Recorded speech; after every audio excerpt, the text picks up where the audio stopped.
کسی انسان نے ایک بڑی خوبصورت کہانی شیئر کی تھی کہ اس کا ایک دوست تھا جو کہ بہت اچھا انسان تھا، محنت کرنے والا، صاف رہنے والا، اور اس کے ساتھ بری عادت لگ گئی۔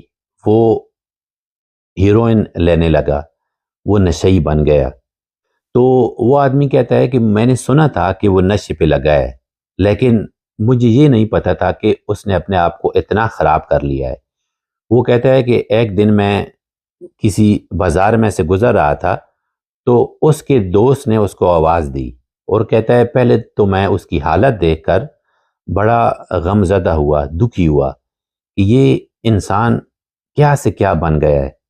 کہتا ہے اس نے آنکھیں نہ ملاتے ہوئے میرے سے کہا کہ کیا میں تیرے سے 20 پاؤنڈز ادھار لے سکتا ہوں؟ تو اس آدمی نے دوست کی طرف دیکھا اور اس کی جو حالت تھی، اس نے کہا دیکھو تجھے میں پیسے نہیں دے سکتا ہوں، کیش نہیں دے سکتا ہوں، اور تجھے پتہ ہے کیوں؟ تو نے ان پیسوں کا بھی نقصان کرنا ہے اور اپنی جان کا بھی نقصان کرنا ہے۔ تو نے ڈرگ لینی ہے، تجھے اگر کھانا چاہیے، تجھے کپڑے چاہیے یا کوئی اور چیز چاہیے تو میں تجھے لے کے دے سکتا ہوں، لیکن تجھے میں پیسے نہیں دوں گا۔ تو اس آدمی نے کہا دیکھو میں جھوٹ نہیں بولوں گا، تو میرے کھانے کی پرواہ نہ کر۔ کھانا جس نے مجھے پیدا کیا ہے وہ جب سے میں پیدا ہوا ہوں ابھی تک دے رہا ہے، میں کبھی بھوکا نہیں سویا ہوں۔ کھانے کا اس نے وعدہ کیا ہے، میں تو اس سے جھوٹ نہیں بولوں گا۔ مجھے یہ پیسے چاہیے نشے کے لیے، ڈرگز کے لیے، تو اگر دیتا ہے تو دے دے۔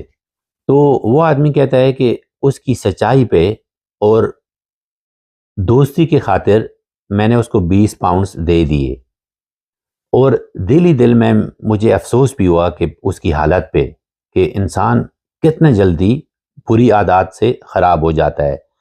تو وہ کہتا ہے کہ وہ میرے آگے آگے چلنے لگا اور میں بھی اسی طرف ہی جا رہا تھا۔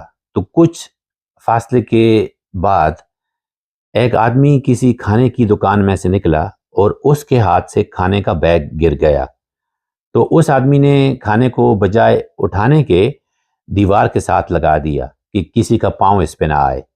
تو اس آدمی نے کھانا اٹھایا اور پیچھے دیکھا تو اس کا دوست آ رہا تھا، اس کی طرف دیکھا اور کہا دیکھا کھانا میرا رب مجھے کھلاتا ہے، لیکن فرق یہ ہے کہ یہی کھانا پہلے میں اچھی میز